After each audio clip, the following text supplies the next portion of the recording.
بسم الله الرحمن الرحيم وبشر الذين آمنوا وعملوا الصالحات أن لهم جنات تجري من تحتها الأنهار كلما رزقوا منها من ثمرة رزقا قالوا هذا الذي رزقنا من قبل وأتوا به متشابها وَلَهُمْ فِيهَا أَزْوَاجٌ مُطَهَّرَةٌ وَهُمْ فِيهَا خَالِدُونَ۔ اے محبوب خوشخبری دیجئے باعمل مومنین کو کہ ان کے لیے ہرے بھرے گھنے باغات ہیں جن کے نیچے نہریں رواں ہیں۔ جب بھی ان باغات سے کوئی پھل انہیں کھانے کو دیا جائے گا تو باعمل مومن کہیں گے یہ تو وہی رزق ہے جو ہمیں پہلے عطا کیا گیا تھا، اور جو پھل ان کو دیے جائیں گے وہ ہم شکل ہوں گے، اور ان باعمل مومنین کے لیے جنتوں میں پاکیزہ بیویاں ہوں گی اور وہ جنتوں میں ہمیشہ رہیں گے۔ عزیز ساتھیو، اس موقع پر کافر بولے یہ قرآن اللہ کا کلام نہیں ہو سکتا، کسی حقیر چیز کی مثالیں اللہ کے کلام میں کیسے آ سکتی ہیں؟ تب اللہ پاک نے جواباً فرمایا ان اللہ لا یستحیی ان یضرب مثلا ما بعودة فما فوقها فأما الذين آمنوا فيعلمون أنه الحق من ربهم وأما الذين كفروا فيقولون ماذا أراد الله بهذا مثلا يضل به كثيرا ويهدي به كثيرا وما يضل به إلا الفاسقين۔ بے شک اللہ کوئی بھی مثال بیان کرنے سے نہیں شرماتا، خواہ وہ مثال مچھر کی ہو یا مچھر سے بڑھ کر کسی چیز کی ہو۔ پس بہرحال جو لوگ مومن ہیں وہ تو جانتے ہیں کہ وہ مثال ٹھیک ہوتی ہے ان کے رب کی جانب سے، اور جو لوگ کافر ہیں وہ کہتے ہیں اللہ نے کیا چاہا اس حقیر چیز کے ذریعے مثال دینے سے۔ سنو، اللہ گمراہ رکھتا ہے بہت ساروں کو کسی حقیر چیز کی مثال دینے کے ذریعے، اور اسی مثال کے ذریعے اللہ رہنمائی کرتا ہے، یعنی بات سمجھا دیتا ہے بہت ساروں کو، اور قرآنی مثال سے اللہ کسی کو گمراہ نہیں رکھتا سوائے بد کردار لوگوں کے۔ عزیز ساتھیو، یہاں پر یہ جو یدل بہی میں ضمیر ہے اور وما یدل بہی الا الفاسقین میں جو بہی میں ضمیر ہے، تو مفتی احمد یار خان نعیمی علیہ الرحمہ اور اعلیٰ حضرت کا جو ترجمہ ہے اس میں بہی کا مرجع جو ہے وہ مثال ہے، نہ کہ قرآن پاک ہے۔ آگے تفسیر میں اس کی مزید وضاحت کر دوں گا۔ الذين ينقضون عهد الله من بعد ميثاقه ويقطعون ما أمر الله به أن يوصل ويفسدون في الأرض أولئك هم الخاسرون۔ الذين فاسق لوگ، بد کردار لوگ، یعنی عادتاً نافرمان لوگ، وہ ہیں جو اللہ کے مشروط وعدے کو توڑتے ہیں اس کو پکا کرنے کے بعد، اور توڑتے ہیں اس تعلق کو جس کو جوڑنے کا اللہ نے حکم دیا ہے، اور وہ بد کردار لوگ زمین میں فساد پھیلاتے ہیں، یعنی زمینی حالات خراب کرتے ہیں، علاقائی امن خراب کرتے ہیں، وہیں ذکر شدہ خامیوں والے برباد ہونے والے لوگ ہیں۔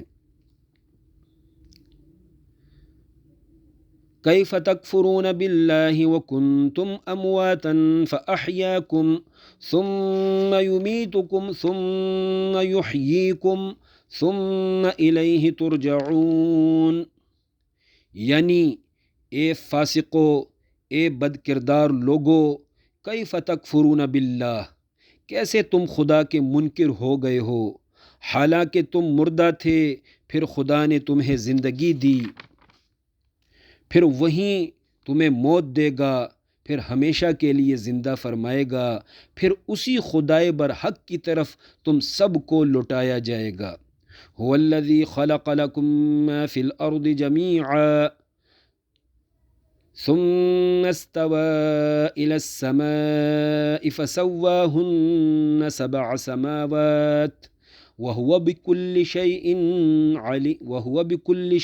عليم۔ خدائے مہربان وہی ہے جس نے تمہارے لیے تمام زمینی مخلوقات بنائی، یعنی تمام زمینی مخلوقات کو بنانے کے بعد ثم استوى، پھر خدائے مہربان نے ارادہ کیا ہر آسمان کو بنانے کا، تو بغیر کسی خامی کے انہیں مزین 7 آسمان بنا دیا، اور خدا سب کچھ جانتا ہے۔ الحمدللہ، اللہ پاک کے فضل و کرم سے آج سورہ بقرہ کے 3 رکوع مکمل ہو گئے ہیں۔ ہم نے ان 3 رکوع کو بغور سنا تو ہم نے جان لیا کہ پہلے رکوع کا عنوان ہے کامل مومنوں اور کھلے سخت کافروں کی پہچان، دوسرے رکوع کا عنوان ہے سخت منافقین اور تذبذب والے منافقین کی پہچان۔ تذبذب والے منافقین سے مراد وہ کمزور منافق ہیں جو حضرت محمد علیہ السلام کے نبی ہونے کے بارے میں شک کرتے تھے، جبکہ تیسرے رکوع کا عنوان ہے درست عقیدہ توحید، درست عقیدہ رسالت اور درست عقیدہ آخرت۔ عزیز ساتھیو، بعض لوگ کہتے ہیں عقیدوں میں کیا رکھا ہے؟ تو بھائی جان، سب کچھ عقیدوں میں رکھا ہے۔ عقیدہ ہی عقیدے والے سے عمل کرواتا ہے، عقیدہ عمل کے لیے بنیاد بنتا ہے۔ جیسا بھی کسی کا عقیدہ ہوگا ویسا ہی اس کا عمل ہوگا، لہٰذا ہر اسلامی عقیدہ ایک عظیم فائدہ دیتا ہے۔ عقیدہ توحید دلیر بناتا ہے، عقیدہ رسالت متحد و ایک بناتا ہے، اور عقیدہ آخرت نیک بناتا ہے۔ یہاں اللہ پاک نے فرمایا وَبَشِّرِ الَّذِينَ آمَنُوا وَعَمِلُوا الصَّالِحَاتِ أَنَّ لَهُمْ جَنَّاتٍ۔ اس سے واضح ہوا کہ کامل جنتی بننے کے لیے 2 چیزیں ضروری ہیں۔ الَّذِينَ آمَنُوا یعنی درست عقیدہ ضروری ہے، وَعَمِلُوا الصَّالِحَاتِ یعنی درست اعمال بھی ضروری ہیں۔ یاد رکھیں، درست عقیدہ اور درست اعمال یہ دونوں چیزیں ہی کامل بخشش کے لیے ضروری ہیں۔ اسی لیے اللہ پاک نے قرآن پاک میں بہت ساری جگہوں پر یہ دونوں چیزیں اکٹھی ذکر کی ہیں۔ ادھر ایک اور مسئلے پر بات کرنا بھی میں ضروری سمجھتا ہوں۔ عزیز ساتھیوں، بعض لوگ یدل بہ کثیرہ کو دلیل بنا کر عوام کو فقط ترجمہ قرآن پڑھنے سے منع کرتے ہیں، اور کہتے ہیں کہ بغیر تفسیر کے فقط ترجمہ قرآن پڑھنے سے انسان گمراہ ہو جاتا ہے، انسان کے گمراہ ہونے کا خطرہ رہتا ہے۔ یاد رکھیں، قرآن پاک کی 6000 سے زیادہ آیات ہیں۔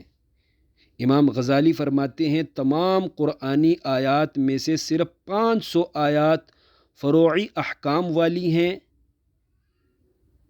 یعنی ان 500 آیات کو عوام ڈائریکٹ ترجمے سے نہیں سمجھ سکتے۔ بقیہ سارا قرآن پاک بہت آسان ہے، فقط ترجمہ پڑھنے ہی سے سمجھ میں آ جاتا ہے۔ اللہ پاک فرماتا ہے وَلَقَدْ يَسَّرْنَا الْقُرْآنَ، تحقیق یقیناً ہم نے قرآن کو بہت زیادہ آسان کر دیا ہے۔ عزیز ساتھیو، اسی لیے روزانہ ریڈیو پر ترجمہ قرآن نشر کرنے سے اور سننے سے آج تک کوئی بھی گمراہ نہیں ہوا۔ اسی لیے روزانہ صبح لوگ قرآن پاک کا ترجمہ سنتے ہیں، برکات حاصل کرتے ہیں، نہ کہ گمراہی۔ اللہ کریم سے دعا ہے اللہ پاک ہمیں اچھی نیتوں کے ساتھ اس آڈیو کو آگے شیئر کرنے کی توفیق عطا فرمائے۔